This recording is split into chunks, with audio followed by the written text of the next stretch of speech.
Good morning, student. Today's subject is SST, and in SST your third chapter is lesson number 3 is finding places. Okay, we read this chapter in my previous video and we did bookwork of this chapter. So now we will do question answer of this chapter. So let's start. Name the cardinal direction. First question is name the cardinal direction. The four cardinal directions are north, south, east and west. The fourth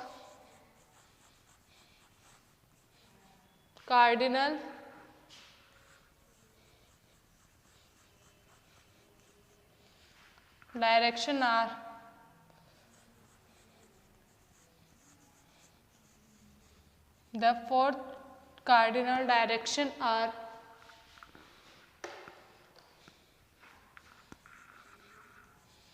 north,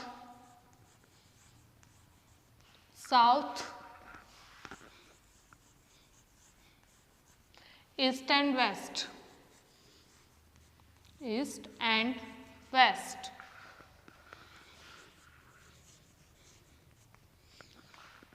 Question number 2 is how are maps different from sketch? How are maps different from sketch? Maps are drawings of various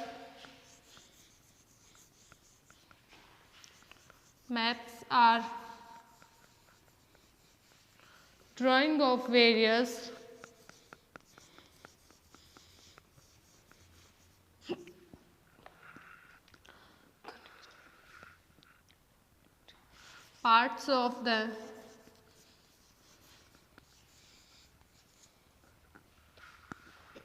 earth,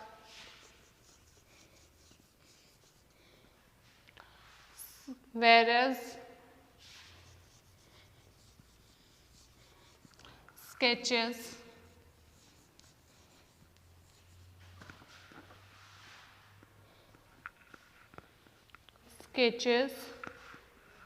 are rough drawing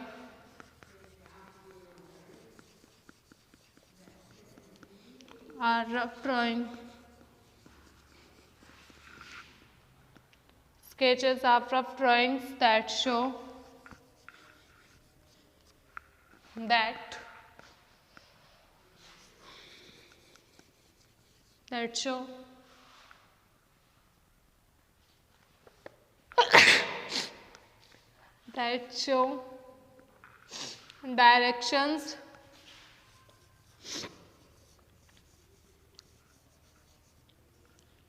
show directions to a particular place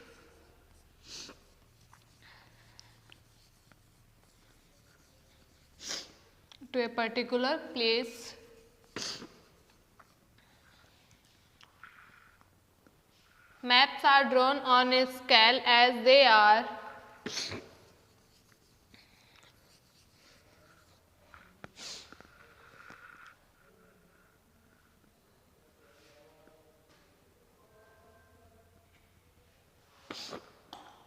इतना ही काफ़ी है.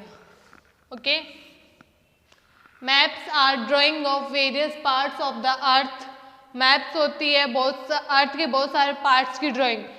Sketches are rough drawing that show direction to a particular place. और sketches एक rough drawing होती है जो कि पर्टिकुलर प्लेस की डायरेक्शन शो करती है. Okay.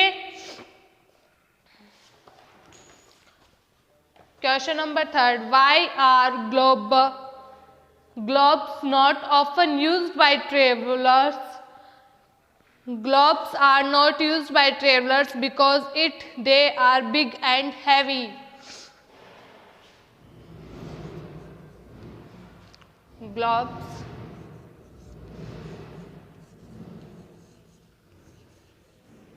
Globes are not used by travelers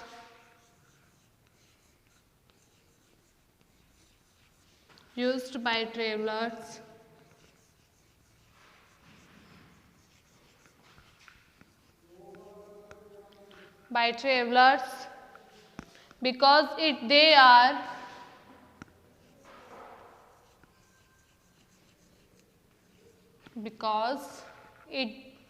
they are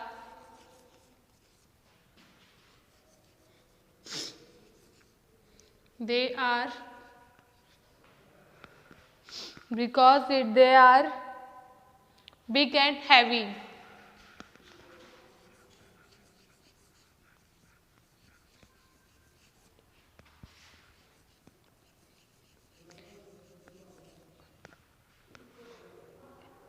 Big and heavy.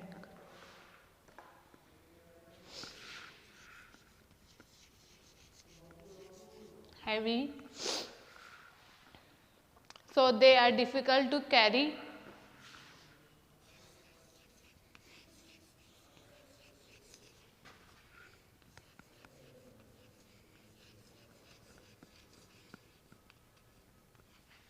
Difficult to carry.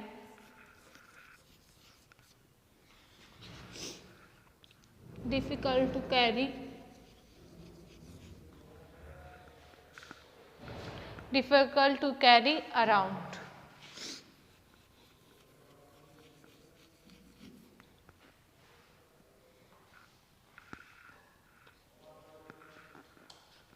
Globes are not used by travelers because they are big and heavy. जो globes होते हैं उसको हम use नहीं कर सकते ट्रेवलर्स में बिकॉज ये काफ़ी बिग होते हैं एंड हैवी होते हैं और इनको कैरी करना काफ़ी मुश्किल हो जाता है. Okay, so students we have done question answer of chapter 3 of SST. So this question answer is your homework. Note down in your fed notebook of SST. So now we will read chapter 4. Look at the book. India Physical. This is your 4th chapter of SST. Okay, so let's start. When we look at the map of India, we find that our country has different types of landforms. जब हम India का map देखते हैं तो हम देखते हैं कि हमारे जो कंट्री है उसमें बहुत सारे टाइप के भूभाग है, लैंडफॉर्म्स है. द स्नो कवर्ड हिमालय, बर्फ से ढका हुआ Himalaya. The hot sandy Thar desert, गर्म और रेतीले Thar desert.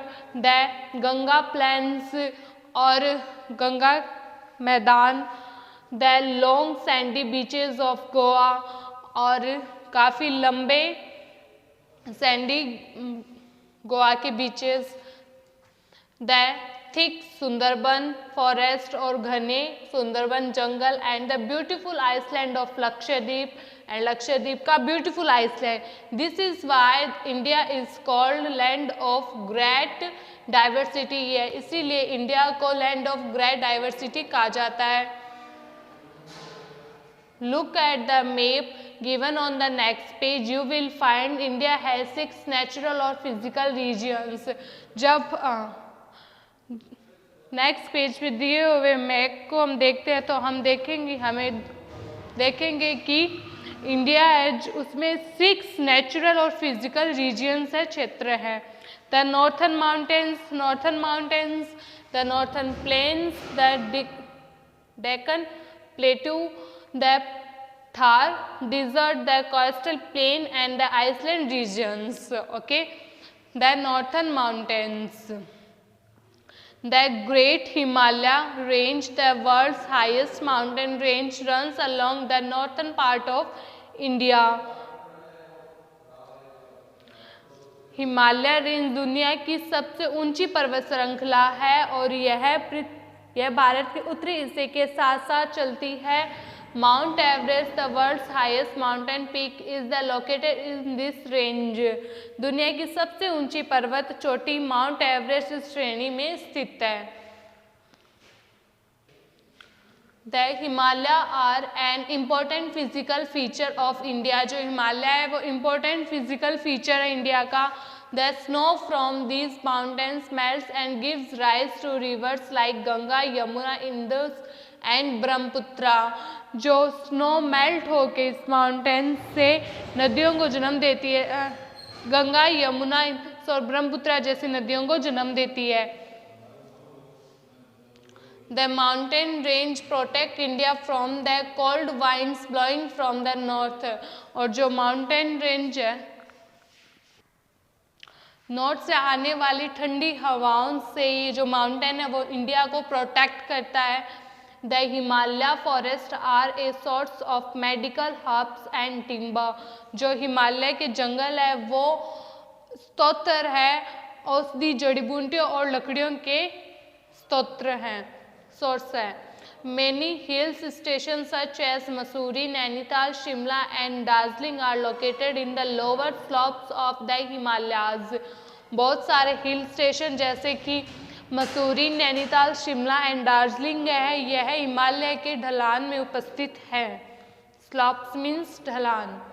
The northern plains. The northern plains lie to the south of the Himalayas. जो नॉर्थर्न प्लेन है, उत्तरी मैदान हिमालय के दक्षिण में स्थित है.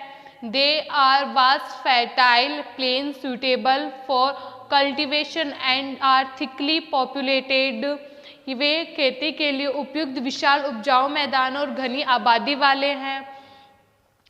The main rivers of this region are Ganga, Indus and Brahmaputra. Indus का मीन्स होता है सिंधु. इस क्षेत्र की मुख्य नदियां हैं गंगा, सिंधु और Brahmaputra. The northern plains are very fertile and provide food for the entire country. जो ये नॉर्थर्न प्लेन्स होते हैं ये काफ़ी उपजाऊ होते हैं और पूरी कंट्री को फूड प्रोवाइड करते हैं. This region is also called the bread basket of India. इस रीजन को बोलते हैं bread basket of India, means रोटी की टोकरी कहा जाता है. भारत की रोटी की टोकरी कहा जाता है इन क्षेत्रों को. The rivers flowing through the plains provide water for irrigation throughout the years. इन मैदानों से बहने वाली नदियाँ पूरे साल इरिगेशन के लिए वाटर प्रोवाइड करती है. Plains are also suitable for building cities and towns. शहर और कस्बों के निर्माण के लिए भी मैदान उपयुक्त है. The capital of India New Delhi is located in the northern plains. Bharat की राजधानी नई दिल्ली उत्तरी मैदानों में स्थित है, मीन्स उत्तर में स्थित है. The Deccan plateau. A plateau is an area of flat and that is higher than the land around it. जो डेक्कन पठार है, एक पठार समतल भूमि का एक क्षेत्र है जो इसके चारों ओर की भूमि से अधिक है. It is called a table land as it resembles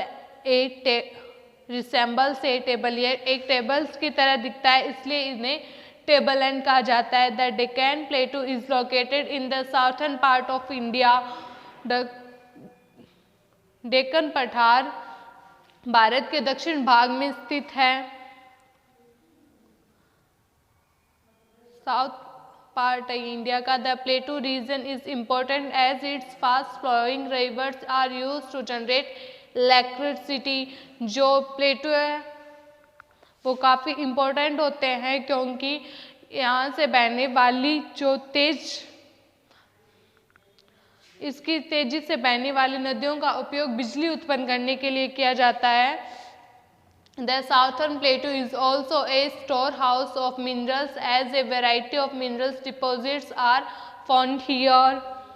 दक्षिणी पठार भी खनिजों का एक भंडार है क्योंकि यहाँ विभिन्न प्रकार के खनिज भंडार पाए जाते हैं.